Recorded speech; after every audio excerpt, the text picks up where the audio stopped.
Alô, irmãos e irmãs em Cristo Jesus. Paz seja com todos nós, nesse dia, 27 de outubro de 2021. E vamos dar graças a Deus, né?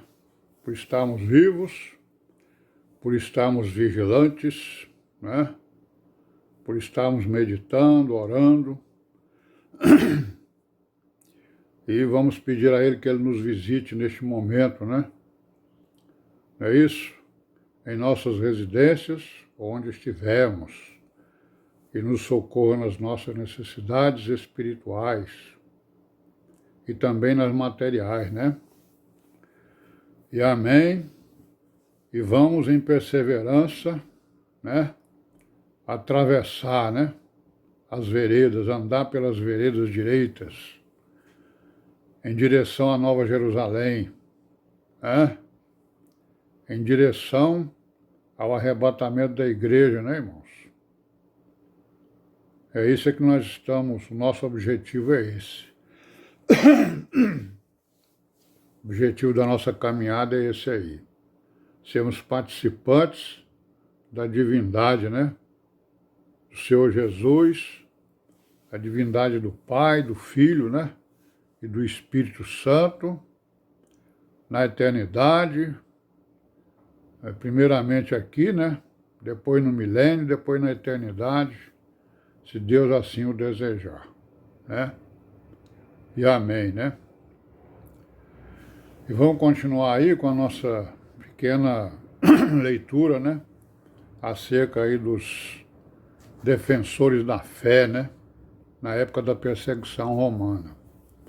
Estamos falando aqui do Atenágoras, né? Atenágoras era de Cartago, né? Então o próprio nome dele está dizendo aí que ele tem, né? Descendência grega, né? Ou ascendência grega, desculpa. Então a maioria desses defensores, eles eram filósofos, né? Filósofos que estudaram a filosofia a fundo e chegaram à conclusão que a filosofia, né? Não dava conta, né, da verdade, não dava conta daquilo que eles queriam. E aí tiveram contato, né, com a igreja, com os irmãos que ensinaram, né, contato com os escritos, e aí então eles confessaram o nome do Senhor Jesus e fizeram parte da igreja. E aí eles resolveram então escrever para as elites romanas, né, e de todas as nações, para que eles parassem de perseguir com crueldade os cristãos. Então ele vai dizer aqui o seguinte, ele diz que os gregos, né, foram os criadores da filosofia, da teogonia e da teologia, né? A filosofia nós sabemos o que é, né? Filosofia são os amigos da sabedoria, da ciência, né? A teogonia é o que estuda a gênese dos deuses, né? O aparecimento, né? E a teologia é o estudo de Deus, né? Então eles criaram aí essas coisas. Aí o Atenágoras afirma, o que ele diz aqui, ó? Como não rejeitar todo o interminável charlatanismo sobre os deuses que os gregos inventaram, né? Não só os gregos, como também os romanos. E aí ele vai refutar as acusações que eles fazem contra os cristãos, né? As acusações nós já sabemos, né? São acusações de imoralidade, né? De incesto e de refeições bacanais.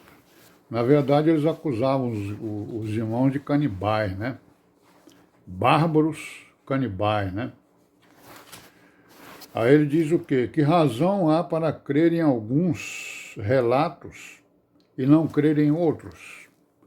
Então essa é a grande pergunta, né? Que todos nós, toda a humanidade devia fazer, né? Qual é o motivo, qual é a razão de eu acreditar em alguns relatos, em alguns escritos e não acreditar em outros, né? Então ele faz uma pergunta crucial, né? A pergunta crucial para todos nós, para toda a humanidade.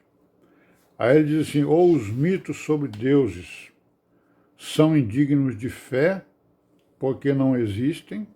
Então ele vai dizer agora, ou os mitos, né, essas mitologias de vocês aí, né, vocês gregos e romanos, são indignos de fé porque não existem, claro, né?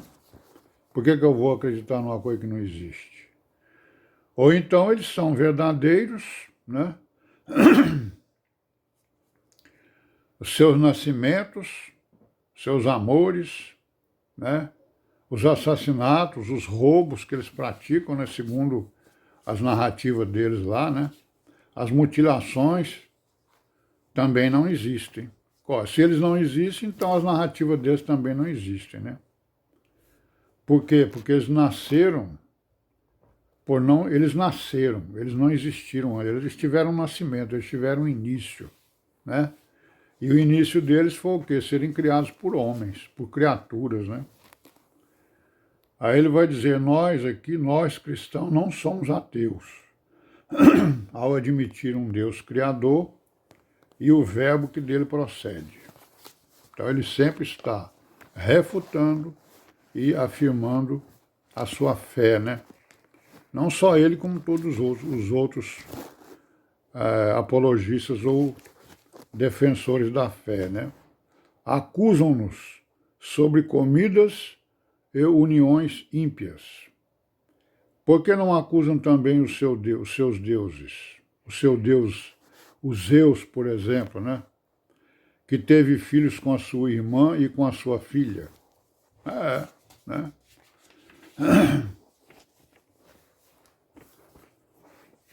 Aí ele diz assim, para nós, aquele que olha para uma mulher a fim de desejá-la, já cometeu adultério. Repetindo aí o que o Senhor Jesus ensinou, né? Nada temos a ver com as leis humanas. Nossas leis vieram de Deus. Então, as leis humanas que ele está falando aqui, é as leis de adoração dos ídolos, né? Os deuses deles. Ele vai falar da indissolubilidade do matrimônio, né? Ele fala aqui que é permitido o homem casar com uma mulher, se um dos dois morreu, o outro não pode casar, né? Quer dizer, aí ele já está indo contra o ensinamento, né? Os cristãos não são antropófagos ou canibais, né? Então ele está dizendo, ele está refutando, né? Essas acusações que são feitas contra os cristãos. E aí ele vai falar da ressurreição dos mortos, né? Aí ele diz o quê? Que o conhecimento que Deus tem das coisas é a garantia da ressurreição, né? Claro, né? A garantia da ressurreição está exatamente no nosso Deus, o Altíssimo, e no seu Filho Jesus Cristo. Aí ele diz, ó, quem criou pode recriar. Quem criou pode recriar. E a promessa é essa, né? Eu criei e vou recriar, né? Vou redimir, né? Vou criar tudo de novo. Dificuldades para admitir a ressurreição, né? Através de argumentações para eliminar objeções à ressurreição. Então, os seus interlocutores lá, né? Era todo o tempo ensinando contra a ressurreição, dizendo que ela era impossível e que ninguém tinha ressuscitado ainda, né? Apesar de que tinha umas teorias dos deuses lá que tinham uns que ressuscitaram, né? Então eles tinham dificuldades de admitir a ressurreição do Senhor Jesus, a ressurreição da igreja e a ressurreição do Senhor Jesus, né? E finalmente ele diz que a felicidade não é atingida nessa vida, né? Então ele vai dizer que essa vida aqui é uma vida passageira e que nós esperamos em uma outra vida, né? Certo? Estamos trabalhando para isso, para sermos participantes da divindade do Criador e do seu Filho Jesus Cristo. Bom, depois de Atenágoras veio o Teófilo de Antioquia. É outro, né? Outro defensor aí da fé e da igreja, né? Durante aquela época. Teófilo de Antioquia. Mas nós vamos parar por aqui hoje, amanhã nós continuaremos, se Deus quiser, e paz seja com todos nós, e amém, né?